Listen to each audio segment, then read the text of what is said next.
मुंबई आणि परिसरासाठी पुढचे 24 ते 36 तास अत्यंत धोकादायक आहेत। हा अलर्ट जारी करण्यात आलाय। मुंबई आणि पालघर परिसरात पावसाचा सर्वात धोकादायक टप्पा सुरू होत असून हवामान तज्ज्ञांनी आणि प्रशासनाने हा अलर्ट जारी केलेला आहे। 300 ते 350 मिलीमीटर पावसाची शक्यता पुढील 24 तासात आहे। त्यामुळे मध्यरात्रीनंतर पावसाचा जोरही वाढू शकतो। अत्यंत तीव्र स्वरूपाच्या पावसाचा हवामान विभागाने अंदाज वर्तवलेला आहे। त्यामुळे आवश्यकता असेल तरच घराबाहेर पडा, अन्यथा घराबाहेर पडू नका। घाटमाथ्यावरती सुद्धा जोरदार पाऊस सुरू आहे। त्यामुळे वर्षा सहलींचा मोह सध्या टाळलेला बरा। अनेक ठिकाणी अपघात प्रवण क्षेत्र या वर्षा सहलीच्या पर्यटन स्थळी सुद्धा निर्माण झालेलं आहे। त्यामुळे आवश्यकता असेल तरच घराबाहेर पडा, अन्यथा हा वीकेंड कृपया घरी बसूनच एन्जॉय करा। मुंबईमध्ये 6 तारखेपर्यंत मुंबई आणि आसपासच्या परिसरामध्ये 6 तारखेपर्यंत पावसाचा रेड अलर्ट देण्यात आलेला आहे आणि मुंबई आणि आसपासच्या परिसरावरती अतिमुसळधार पावसाचे ढग तयार होत आहेत। साधारण 12 ते 15 किलोमीटर उंचीचे हे ढग आहेत आणि त्यामध्ये अतिमुसळधार पावसाच्या सेल्स तयार होत आहेत, असं हवामान खात्याने वर्तवलेला अंदाज आहे।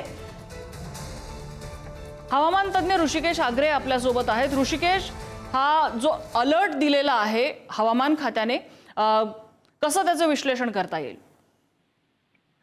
आज आणि उद्या रेड अलर्ट दिलाय मुंबईला 4 आणि 5 तारखेला। सो आता आज संध्याकाळपासून रेंज पिकअप करणार आहे, कारण एक कमी दाबाचा पट्टा जो बे ऑफ बेंगॉल मध्ये आहे सध्या, त्याच्यासोबत एक वॉर्टेक्स सुद्धा आहे पालघरच्या उत्तरेला।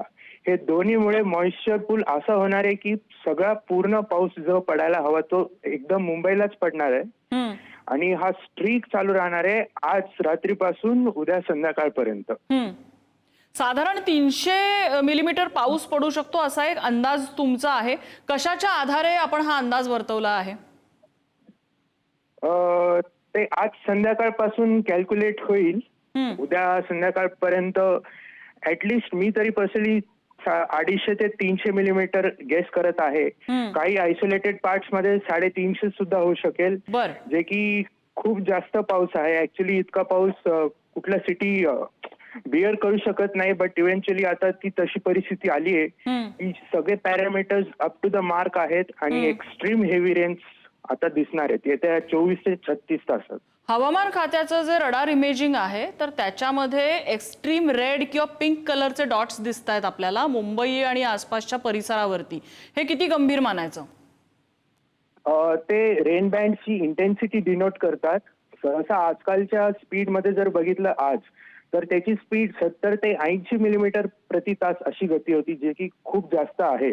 एका तासात 80-100 मिलीमीटर पाऊस पडणं म्हणजे वॉटर लॉगिंग होतं आणि भरपूर काही साईड इफेक्ट्स दिसायला मिळतात, जे आज सकाळपासून बघायला मिळालं, जे आज वसईमध्ये आज झालं, ते असं उद्या सुद्धा होऊ शकेल आणि अजून थोडीशी गंभीर परिस्थिती सुद्धा दिसू शकते। एकच विनंती आहे, प्लीज बाहेर पडू नका, अननेसेसरी ट्रॅव्हल करू नका आणि गाईडलाईन्स फॉलो करा। आणि हाय टाइड्स सुद्धा नॉर्मल पेक्षा थोडा जास्त असू शकतात अशा कंडिशन मध्ये? येस, हाय टाइड सुद्धा एक फॅक्टर असणार।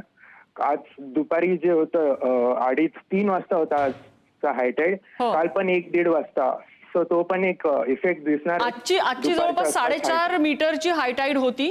तर पाऊस जर मोठा असेल आणि तुम्ही जसं सांगितलं की वाऱ्यांची इंटेन्सिटी वाढतेय, तर हाय टाइड सुद्धा इंटेन्स असू शकते का थोडी? येस, हाय टाइड डेफिनेटली इंटेन्स असणार उद्या। विंड स्पीड्स पण जास्त आहेत, पण ऍडिशनल कन्सर्न मला हे सुद्धा आहे की झाडांची जी रेझिस्टन्स क्षमता आहे ती खूप कमी आहे, कारण हवेची गती 50 किलोमीटर तासाने जाणार। म्हणजे मुख्य धोके जर आपण बघितले तर वॉटर लॉगिंग आहे, झाडं पडण्याची एक भीती आहे, हे मुख्य धोके आपण सध्या तरी आपल्याला दिसत आहेत। येस, सिव्हिअर वॉटर लॉगिंग होणार। ऋषिकेश, धन्यवाद तुम्ही केलेल्या सगळ्या विश्लेषणाबद्दल। त्यामुळे मुंबईमध्ये पुढचे 24 ते 36 तास हे अतिशय धोकादायक आहेत। मुसळधार ते अतिमुसळधार पाऊस पडू शकतो, त्यामुळे घराबाहेर पडणं शक्यतो टाळा। मुंबईमध्ये जास्त पाणी साचण्याची भीती आहे, वारा वेग पकडू शकतो, त्यामुळे अनेक ठिकाणी झाडं कोसळण्याची सुद्धा भीती आहे, त्यामुळे सावधगिरी बाळगा।